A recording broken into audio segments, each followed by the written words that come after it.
Fala aí pessoal, tudo bem? No vídeo de hoje vamos falar um pouquinho sobre o Game 11, que é um fundo de papel que eu já venho acompanhando com vocês aqui. Fiz um vídeo sobre ele, análise geral, e agora eu estou fazendo acompanhamento mensal, porque é um fundo me parece interessante. Tem alguns pontos que eu acredito que até são os motivos que eu não investi ainda, que eu já vou comentar com vocês, mas é um fundo que parece bem redondinho, então e ele está fora do radar. Eu gosto de fundo assim, para a gente ir monitorando e quem sabe entrar com ele na carteira.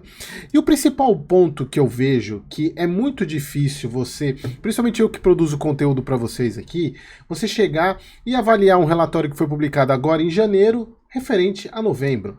Então não tem muito sentido, porque principalmente a questão de cenário macro, o que o fundo fez, a gente já sabe tudo o que aconteceu depois, a gente já sabe que a taxa Selic aumentou, diminuiu, desculpa, que o IFIX fechou em 15,50, então não tem muito sentido essa parte de macro de a gente avaliar, então acaba se tornando uma análise rápida, principalmente nesse caso que o fundo não fez movimentação praticamente nenhuma em novembro, então vai ser um acompanhamento rápido, porque não teve muito o que falar. E eu gosto bastante dessa estratégia que ele usa aqui, que eu expliquei bem nos vídeos que eu fiz de análise, que ele faz essa estratégia beta e alfa, separando entre uma parte mais high grade, uma parte mais high yield, então ele pode navegar, dependendo da situação econômica, eu acho isso muito bacana.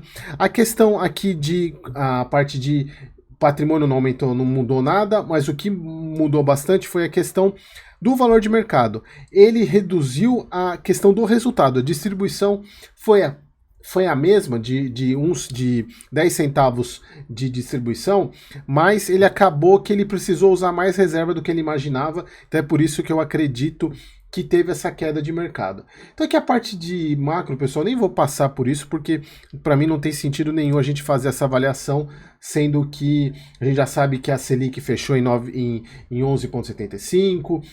Bom, aqui a parte do retorno de 0,85 e o consumo de uma fração pequena de nossas reservas, agora 0,01, então eles distribuíram, mantiveram o guidance, porém eles usaram mais reserva do que eles imaginavam.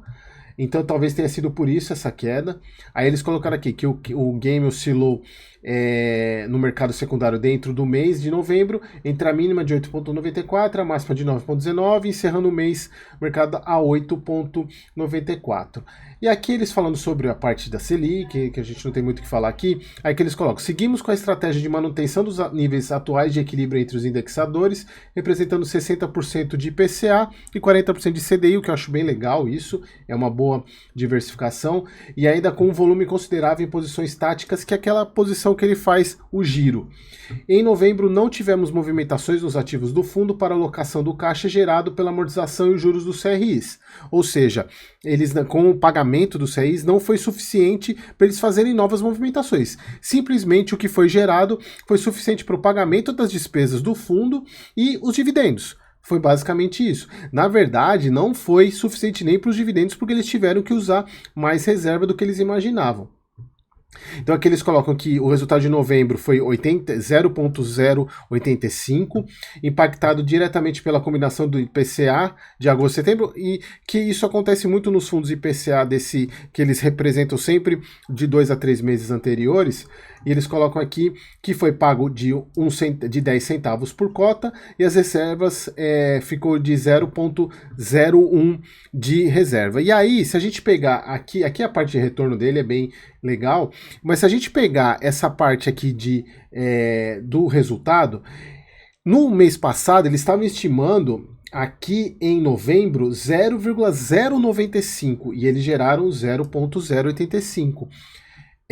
Eu até achei um pouco estranho, porque como a gente sabe, o fundo, a parte do resultado dele, principalmente a parte IPCA, ela tá referente a meses que eles já sabiam quanto seria o IPCA, então eu fiquei um pouco confuso do porquê que eles erraram tanto, porque a gente fala, pô, é 1 centavo, mas para um fundo que distribui 10 centavos, é praticamente 10% de erro. Então eles erraram bem aqui. Inclusive, se a gente pegar no mês passado, aqui estava em 0,095 e aqui está 0,085. Então, será que isso aqui está certo? Então a gente não sabe. E aqui eles usaram mais reserva do que eles esperavam usar. E a reserva que era se eu não me engano, está aqui embaixo, né?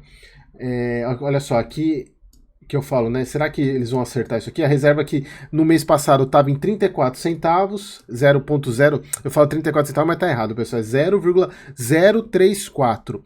E eles estimavam que aqui estaria 0,029. Olha só para quanto que caiu, 0,006.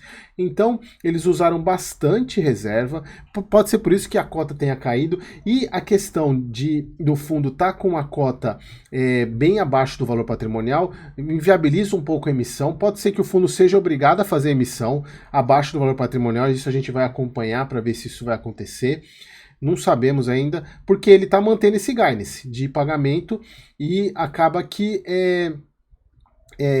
usou praticamente todas as reservas. Ele ficou com muito pouca reserva, então a gente não sabe o que pode acontecer nos próximos.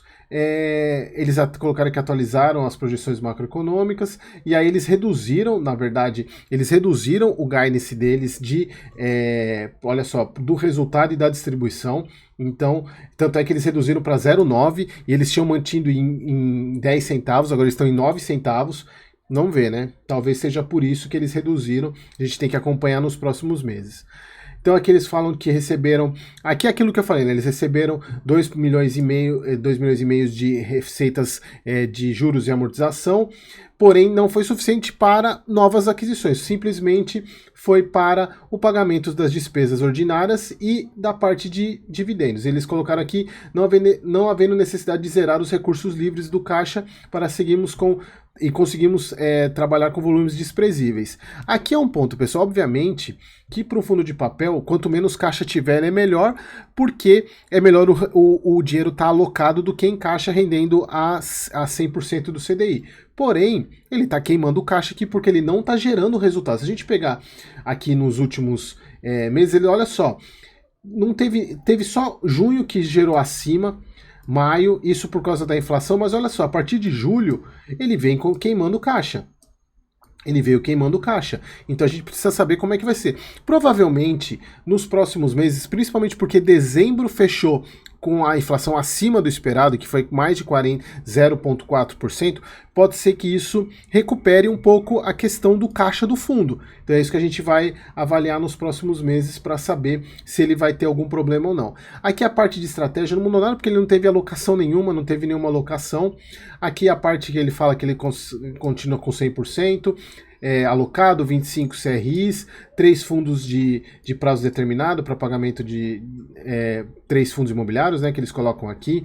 Então, pessoal, nada assim, em tese não teve nenhuma alteração no fundo, apenas essa questão que eles usaram mais caixa do que eles previam, e a gente tem que conseguir acompanhando esse fundo para saber se de fato essa inflação que vem agora vai recuperar o caixa dele para ele poder melhorar e aumentar, fazer movimentações e aumentar o carrego da carteira para não precisar fazer uma emissão abaixo do valor patrimonial.